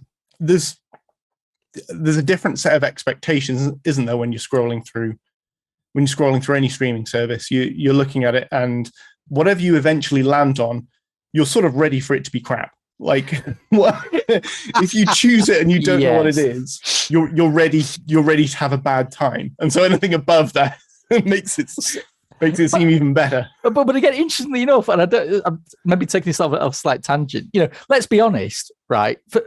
Unless you are renting this digitally, these films don't cost anything, so you can start them, and if they are crap, you don't have to finish them, and you've not lost anything. But do you? No. If a film is like, it might get better. It might. It might get better. No, I know, but I'm just saying, because I'm the same. I can start a film and for 90 minutes whinge about how awful it is. And the missus is just sat there going, you should have just turned it off after 2 minutes, Mark. And I don't know why. Back in the day when I'd handed over hard cash money, it was like, I'm going to watch it because I paid for it. Mm-hmm. Now I don't have that. And yet I'm still watching. Why? Yeah. I kind of felt that way about when I saw Morbius. I think if I hadn't been reviewing it, I think I might have left. Well, tell us why, Tom. Because look at lovely Jared over your shoulder. Come on, honestly, lovely Jared. How can you say mean things about him? I saw a very enjoyable meme on the internet. I'm going to describe a meme now because that makes tip-top podcasting. It was Darth Maul with one end of his lightsaber poking out. Darth Maul labeled Jared Leto, one end labeled the worst DC comic book movie. Other lightsaber end pops out, the worst Marvel movie. Jared Leto, the common denominator. I thought that was kind of unfair. Like Morbius isn't by any stretch of the imagination the worst Marvel movie ever made, but it's so ugly. Like it's a real eyesore. Like you can kind of see if you're watching in my background, you can kind of see that color palette, like that muted sort of grayish, bluish color palette, and that makes up about half of the movie. Just have a look at Mark there. That's what Morbius looks like for about half the movie. I've got my Morbius filter on. Click.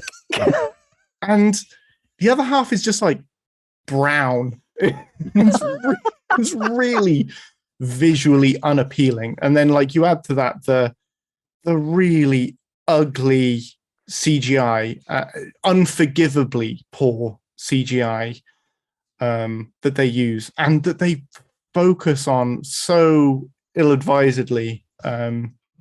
It's just a really, really gross movie to look at, and that was one of the things that really bugged me throughout it. I mean, the story is nonsense. There's so much that is just absolutely like batshit insane, and like that's kind of fine. He's a vampire superhero. I'm not expecting everything to be, scientifically accurate, explained in great detail.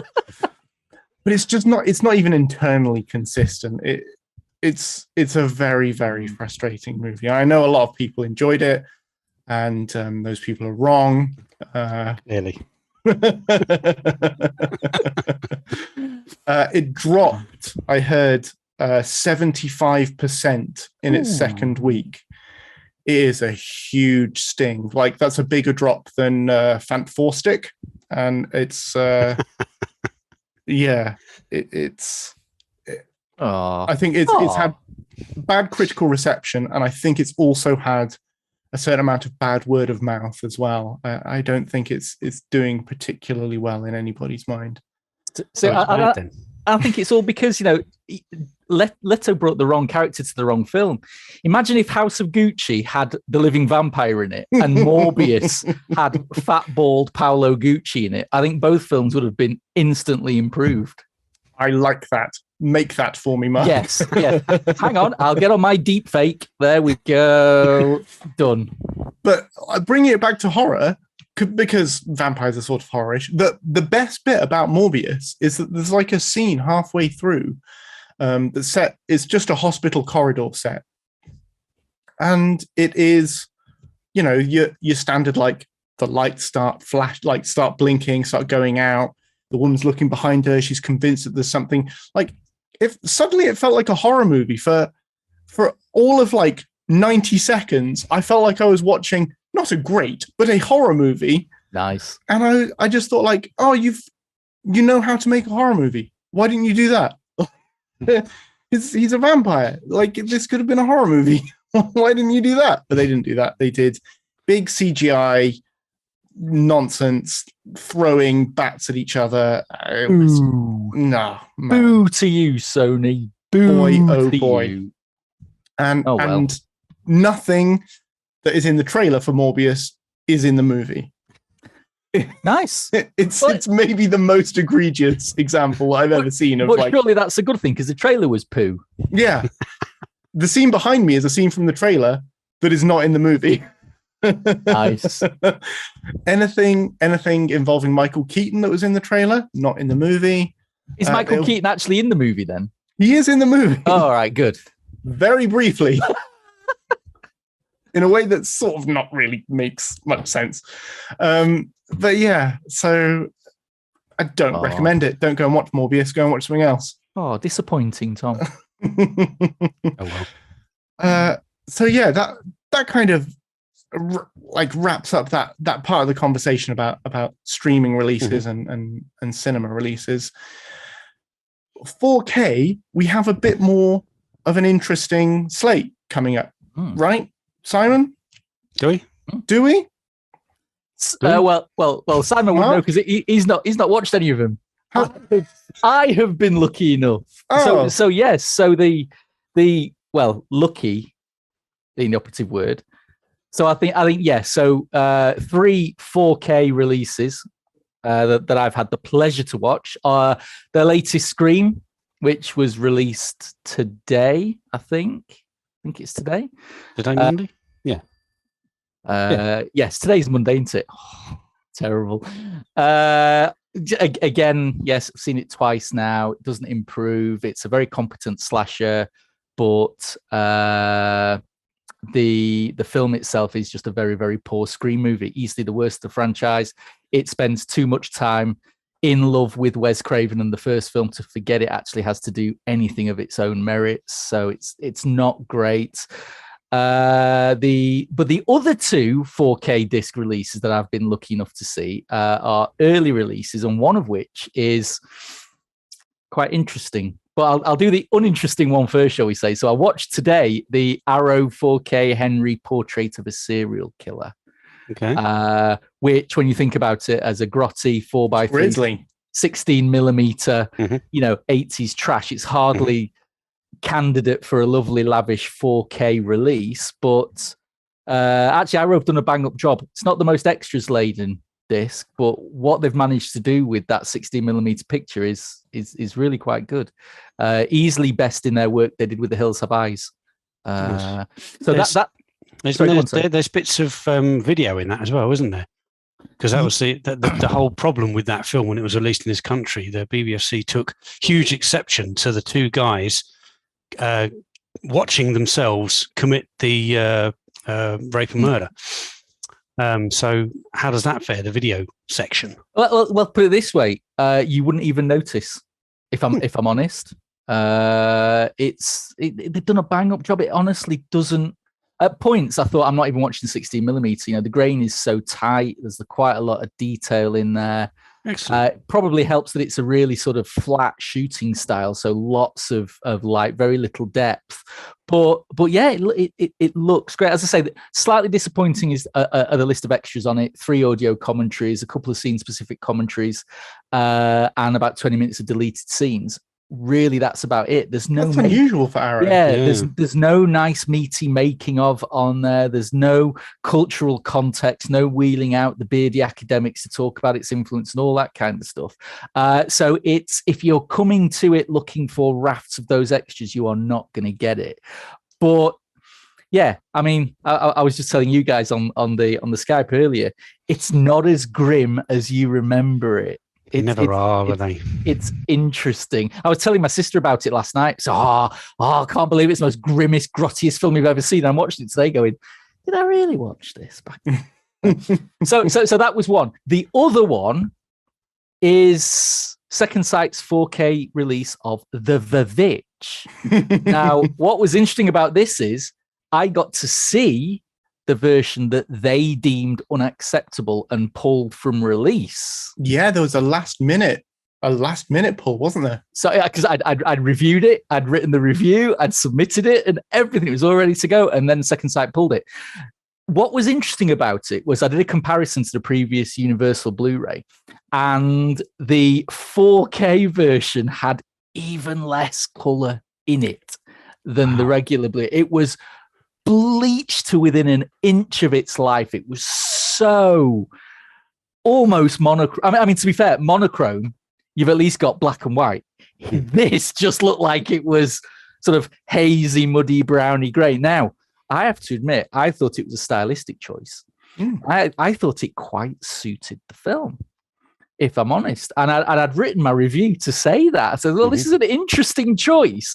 I kind of like it. Because, of course, it had all the other usual 4K stuff. You know, there's a nice uptick in detail, all that kind of stuff. But then when I saw that they'd pulled it, I thought, ooh, yes. They forgot the colour, didn't they? That's what someone's doing now, quickly. So it'll be really interesting to see the new release, to see if it does differ considerably from what they'd put out before. So yeah, that was interesting. Going against type, I haven't ordered the Witch box set. I've been expressly forbidden, I'll be honest, from ordering it. So yeah, it'll be interesting. It'll be interesting to see what happens when it does come out. It will, and I'd put in the review that of all the second sight releases that they've done so far, this was possibly the one that did not justify Second Sight's usual high price tag for its collector's edition. Yeah, maybe so. Because in essence, the only real extras were about an hour and 20 minutes of new interviews, which didn't tell you anything you couldn't find if you have a quick search on YouTube. And what was worse, they put on some legacy features, which featured an awful lot of the same kind of anecdotes and the same kind of stories. So it really didn't feel like one of Second Sight's big releases, not when you compare it to something like Lake Mungo or Censor or something like that. So Speaking of Lake Mungo, that was one of the box sets that I held off on. I didn't pull the trigger on that at the time, and sort of semi regretted it. But last month they released their standard edition of Lake Mungo. And mentioned earlier that there's a competition currently running on the site for it. Yes. And I did secure a copy of that, and I'm very glad that I did, because it's a super interesting movie. Yes. So I'm sort of hoping that they'll do the same with The Witch eventually. They will. Well, but I mean, we talked about this before, didn't we? It is the new boutique model, isn't it? Yeah. Release the super expensive edition, get the cheddar in, and then release the bare bones later. But of course, now it's so ubiquitous, we all know it's coming. So we pick and choose, don't we? We pick which box of gloriously expensive and overwrought tap we want, and we then don't buy the ones that we don't, because we know a cheap one will be coming. So. please, Second Sight, make a standard edition, please. So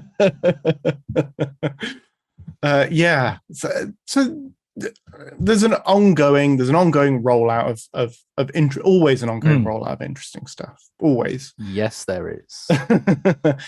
both new and old, I think, is sort of the conclusion that we're coming to in a roundabout way. And the fact that Simon was wrong. That's the other conclusion we're coming to, Tom. Never. Very clearly for the entire world to see.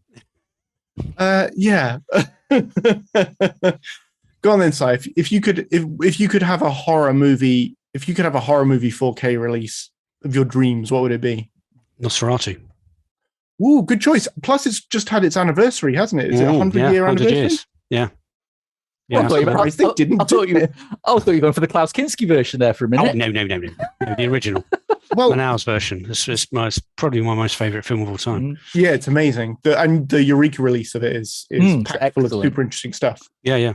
And that kind of ties into what's coming up this week, which is The Northman, because Robert Eggers, who directed The Witch, which we've just been talking about, has directed The Northman, which comes out on Friday, which I'm super looking forward to, because his movies are nuts, and I'm looking forward to it being equally nuts. His next project is supposedly another version of Nosferatu, and it's something that he's been trying to get off the ground for years, apparently. So it would be interesting to see if he's had lots of stumbling blocks. I understand. Like I think this is his third go of trying to get it off the ground. I was going to say, it's just because people just sit there and go, it's been done. We've already got one. We've already got one. No, we've already got two. Yeah, we've already got one, Rob. Sorry, mate. Yeah. Give us something we don't have. Yeah, we've got two, and both of them are great. Yeah. So no.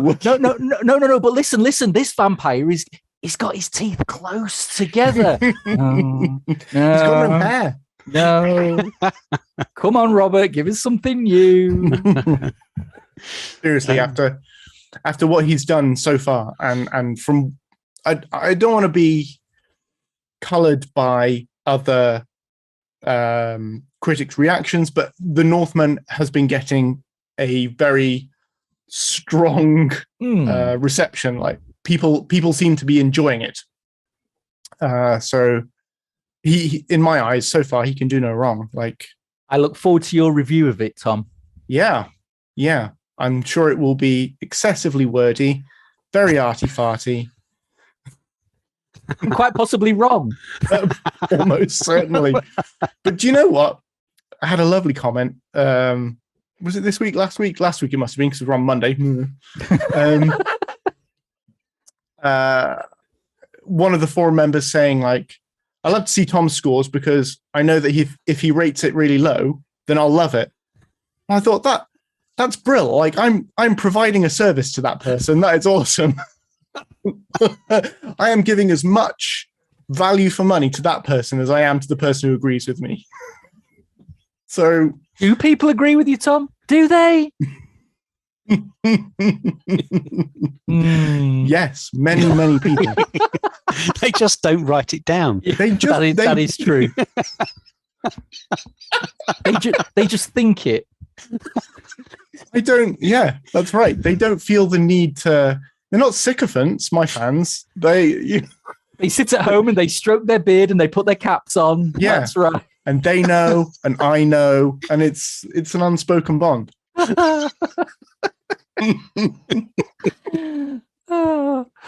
Both of them, absolutely. Anyway, shut up. Anyway. See, Kaz, this is what happens when you're not here. Chaos. Oh, T-Mob happy. Yeah, absolutely. Anyway, TV stuff. Someone, quick. TV coming up. We've got a few minutes to talk about stuff that's coming up in the next month or so that we're looking forward to. Has anybody got anything that they want to? Anybody got anything they want to share with the group about something they're looking forward to? Picard. Yay! No. So I can tell Si all about how it ended. You can tell me all you want. I'm still not going to watch it. It's total trash. Nobody cares. It's ridiculous. And there's going to be a third season. I mean, what the... We've done it. We've done it, Tom. How can there be a third season? And it's so crap. They've got to bring back everyone to try and get people into it. Oh, not everyone, Simon. Well, Will I mean, who misses him? And he has to sit there. He's the one that's doing all the press junkets for Picard as well. So he has to sit there and interview all of the stars that are coming back. And he has to sit there with that polite grimace on his face, like when he was interviewing Patrick Stewart. Yeah. He must be used to it, though. I mean, years ago, was he? He wasn't in Generations, was he? I don't think he was in Generations. No. When Generations first came out, the UK premiere had they were all here, all seven of them were here for a convention at the Royal Albert Hall. 2-day event, 4 on one day, 3 on the other, and I was there, of course, and it was perhaps one of the best things I've ever seen. It was absolutely awesome. Patrick Stewart came on in the middle of the Royal Albert Halls in a box right in the centre, looking straight down at them. And he came out, and they do their little flashes of photo.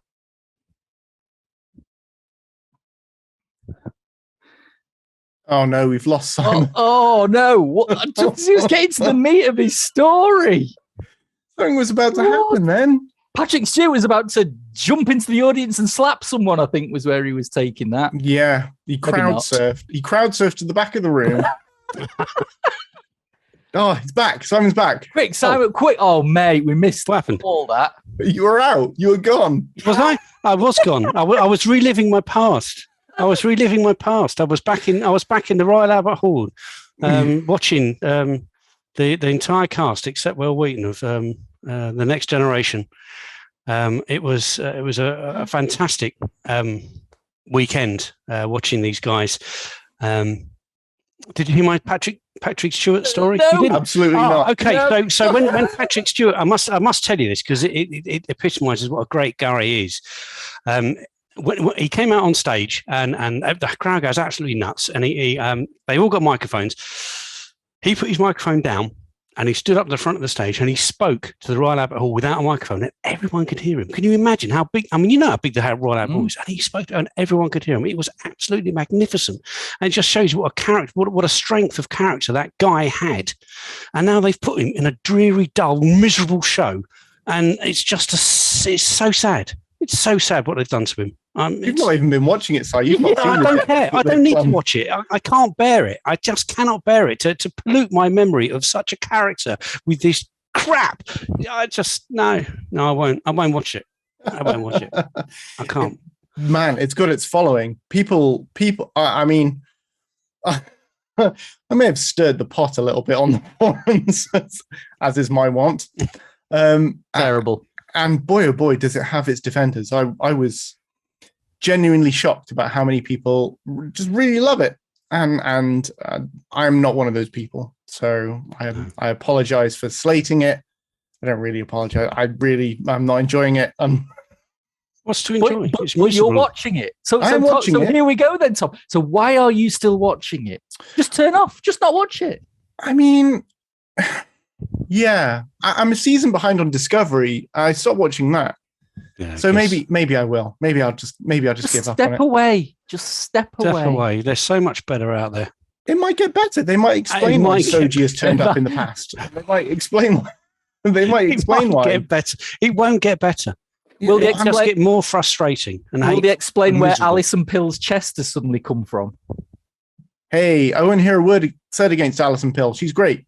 Yes, I know. And I saw so much more of her in this last episode as well. Yeah. That's what they've resorted to. No, I don't mind it. I'm watching it. I'm tuning in. I'm letting it wash over me. I'm interested to see where it's going to go. It's not going anywhere. It's going in the toilet. Anyway, other stuff. Yeah, let's move on. Hate. What are you looking forward to, Mark? Honestly, I'm not looking forward to an awful lot. Oh. No. I mean, I you know me, I'm not a TV guy. I mean, I recently, you hate TV. Unless it's got dragons or boobs or John Cena rocking out to 80s hair metal in it. I'm not a huge fan. Have I got a TV pitch for you? I was going to say, just make me a TV show with all of that in. well, to be fair, Peacemaker nearly had all of it. It just had a giant alien cow in it instead of a dragon. But I mean, in my pitch, the boobs do belong to John Cena. Is that okay? It's fine by me. Fine by me. So, no, do you know what? In all honesty, there's nothing that is tickling my fancy. But then again, I'm not a TV guy. You didn't even like Severance, Mark. Well, to be fair, you mean I didn't like the first 10 minutes that I watched and then turned that off? Yes, you're right. I didn't enjoy that, Tom. That's the best thing that's been on TV in ages. If you say so. It's so good. Does it have John Cena's boobs and 80s hair metal in? If the answer is no, it's not. I'm going to say yes. They're in the last 5 minutes of the last episode. Right, that's it. I'm in. Yeah, Severance is great. I finished watching that and now I'm despondent. I want more of it. I can't believe I've got to wait a year for any more of it. Well, to be fair, the one thing I might do is Kaz's review of, is it Ptolemy Gray, the Samuel L. Jackson one? That's very much piqued my interest. So I might be tempted to tuck into that one. If I'm honest. I don't know if either of you guys saw the first series, but there's a second season of Undone coming to Amazon Prime the end of this month.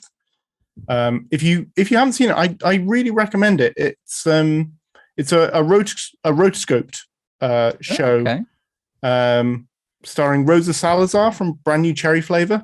Yeah, and she's really good in it. And and Bob Odenkirk is in it as well, from Better Call Saul. And it's just a really, really interesting drama that sort of explores like dreams and psychosis and actually no, it might be magical space-time travel. And it's a really good show. So like Waking Life and The Scanner Darkly then? I was going to say Scanner Darkly. Yeah. Very much in that vein. And it looks really good. It's really nice to look at and it's a really interesting story. And that continues. I think it's the 29th of this month on Amazon Prime. I'm going to put that straight to the top of the list of TV shows I'm not going to watch.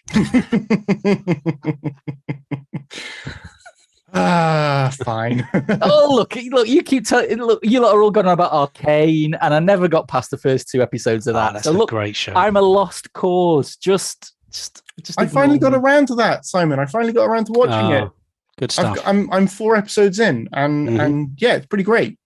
Yeah, it is great. It is that 3rd episode that grabs you, doesn't it? Grabs you by the by those and gives you a shake, and then it grabs you by that and gives you a shake. Yeah, and then it just gets better from there. It's a fantastic show. Yeah, 100%. I'm in it for the whole series. I'm going to continue watching that. Yeah. What was the other thing? I was going to say, come on, Tom. You know, Si and me, we're movie guys. Come on, bring us round to the dark side of the Force. Come on. What should we watch? Long form TV show this month. This month? Yeah. I don't know. I'm probably going to go with Severance, actually. Yeah, you really should. It's now that that's all here. I might give it. There's this releasing weekly stuff. I mean, who watches telly like that anymore? So actually, do you know what? I tell a lie. I haven't even watched Moon Knight. Who's watched Moon Knight? Yeah, it's fine. Yeah, is it any good? It's PFG. It's okay. Yeah. High praise indeed. All this stuff. People are enjoying it. I'm waiting. I'm waiting to enjoy it. It might get better. I love. I think it will get. It looks like it's going in that direction. Like it looks like it's going better. Okay. It hasn't grabbed me yet. I really like Oscar Isaac. I may have a crush on Oscar Isaac. I've gone on flush now. Oh, look at it! Oh, bless. Yeah, think of in the card counter instead. That'll cool your boots. It's good. The design in it is good, and his performance is good. I'm not sold on the accent, but he is good in it. The story is what Marvel do a lot with their TV shows, which is to I saw someone describe it as hiding the story as long as possible, which is exactly what it's doing. And already I feel like those first 2 episodes should have been 1 episode. But that's just me. I'm going to watch the rest of it. I may update the review. We'll see how it goes. But yeah, it's fine. It's fine. It would help if you know who and what the character is about, I guess.